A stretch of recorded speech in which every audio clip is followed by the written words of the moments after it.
ओम शांति। आज की कहानी का टॉपिक है कि कैसे हमको दूसरों के पाप कर्मों की सजा मिलती है। तो आइए शुरू करते हैं कहानी।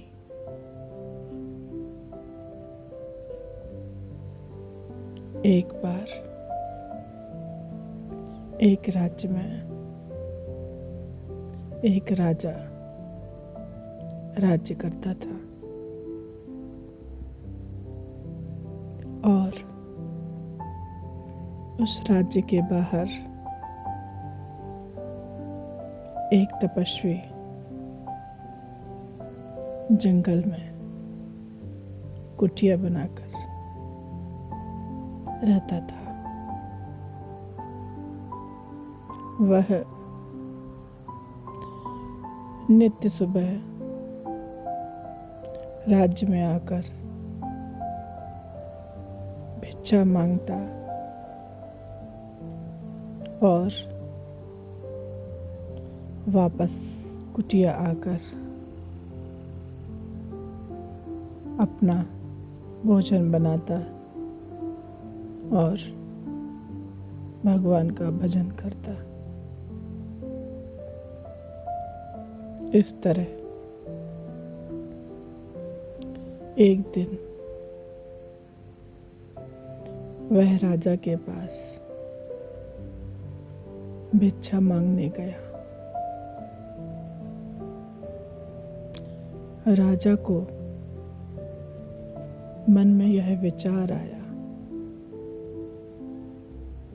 कि यह तपस्वी कितना हट्टा कट्टा है, क्यों यह मांग कर खाता है। इसको मैं सबक सिखाता हूँ। और ऐसा विचार कर उसने तपस्वी की झोली में एक गोबर का भाग डाल दिया और तपस्वी बिना देखे आशीर्वाद देके चला गया। इस तरह दिन बीतते रहे और प्रतिदिन तपस्वी आता और राजा भी प्रतिदिन गोबर का एक भाग डालकर उसे भेजता और बदले में वह आशीर्वाद पाता। इस तरह दिन बीतते रहे और एक दिन राजा भ्रमण के लिए अपने राज्य में निकले तो उन्होंने देखा कि राज्य से बाहर एक बहुत बड़ा गोबर का पहाड़ बन गया है। राजा देखकर आश्चर्यचकित रह गए और उन्होंने मंत्री से पूछा, हे मंत्री, इससे पहले मैंने यह पहाड़ नहीं देखा और गोबर का पहाड़ तो कभी नहीं। यह कैसी आश्चर्यजनक घटना है। मंत्री ने कहा, हे राजन, आप सत्य कहते हैं। मैंने भी आज से पहले इसको यहाँ नहीं देखा। तब वे दोनों अपने राजगुरु के पास गए और राजगुरु से पूछा कि हे राजगुरु, यह कैसी आश्चर्यजनक घटना है कि अचानक से गोबर का विशाल पहाड़ कैसे निर्मित हो गया है। तब राजगुरु ने अपनी तपस्या के बल पर उन्होंने देखा कि राजा एक तपस्वी को भिक्षा में गोबर दे रहे हैं और उनका यह पाप कर्म ही उस विशाल पहाड़ के निर्मित होने का कारण है। यह पहाड़ उनके पाप कर्मों का एक स्वरूप है। तब राजगुरु ने यह बात राजा को बताई।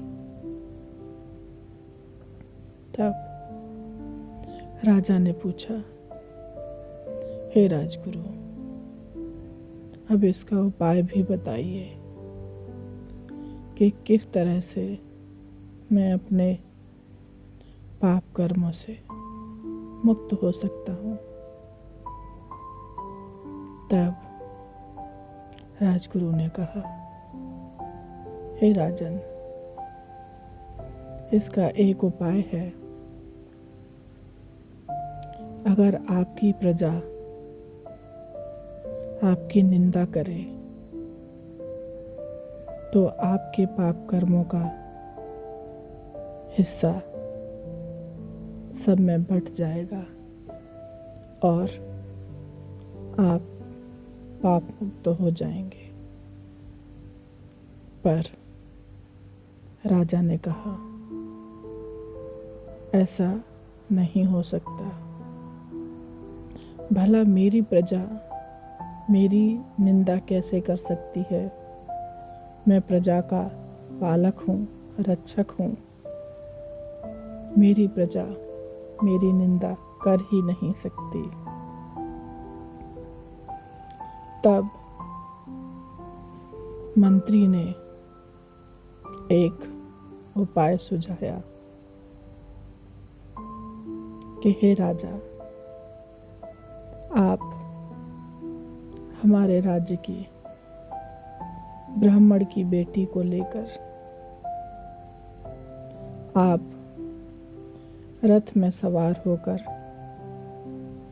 पूरे राज्य में फेरी लगाना और हाथ में मदिरा का गिलास लेकर गुजरना। इससे सभी आपकी निंदा करने लगेंगे। राजा को यह उपाय बहुत ही अच्छा लगा। राजा ने दूसरे दिन ऐसा ही किया।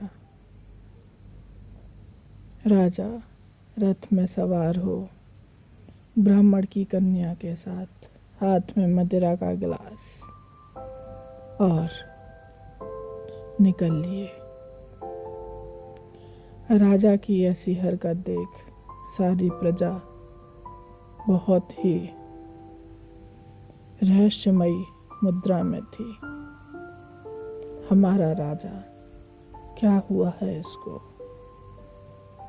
क्या हो गया इसको अचानक? जो हमारा राजा इतना समझदार, इतना पूजनीय था, वह कैसे भोगी बन गया? राजा की मति भ्रष्ट हो गई है। अब राज्य का क्या होगा? इस तरह के विचार प्रजा के मन में चलने लगे और पूरे राज्य में राजा की निंदा जोरों शोरों से होने लगी। एक दिन राजा अपने राज्य के बाहर उस पहाड़ को देखने गया तो उसने देखा कि पूरा पहाड़ ही नष्ट हो चुका है। केवल एक भाग है, वह नष्ट नहीं हुआ है। तब उसने राजगुरु से आकर पूछा, हे राजगुरु, गोबर का एक भाग रह गया है, वह नष्ट क्यों नहीं हुआ है? तब राजगुरु ने ध्यान मुद्रा में जाके देखा कि अपने राज्य के बाहर एक तपस्वी है। उसने आपकी निंदा नहीं की है, उस पर आपके इस कृत्य का कोई प्रभाव नहीं पड़ा है। अगर वो आपकी निंदा करे तो आपके सारे पाप कर्म भस्म हो जाएंगे। इस बात को समझ वह राजा भेष बदलकर उस तपस्वी के पास गया और जाकर बोला, हे महात्मा, क्या आपको पता है हमारे राजा की बुद्धि भ्रष्ट हो गई है। वह ब्राह्मण की कन्या के साथ मदिरा का गिलास लेके रथ पर कल पूरे राज्य में घूमता फिर रहा था। संत क्रोधित हुए। उन्होंने तुरंत राजा को पहचान लिया और बोले, चल भाग यहाँ से। गोबर का बचा हुआ एक भाग मुझे बेचने आया है। फिर राजा ने हाथ जोड़कर माफी मांगी और कहा, हे महाराज, मुझे क्षमा करें, मुझसे भूल हुई। अब आप ही बताएं कि मैं क्या करूं। मुझसे गलती हुई, मैं उसका कैसे भुगतान करूं? यह कैसे नष्ट हो? फिर तपस्वी ने कहा, इस गोबर को जला दे। राजा ने ऐसा ही किया। उस गोबर के भाग को राजा ने जला दिया। उसके बाद उस गोबर की राख बची। राजा ने कहा, अब क्या करूं? तब तपस्वी ने कहा, इसको खा ले। तब राजा ने उस राख को फाँक लिया, खा लिया। और इस प्रकार राजा के उन पाप कर्मों का नाश हुआ और उसको एक अच्छी सीख मिली। तो इस कहानी का सार जो है यह है कि हमें दूसरों के कर्मों को देखकर कभी निंदा नहीं करनी चाहिए, क्योंकि जो जैसा करेगा वैसा भरेगा।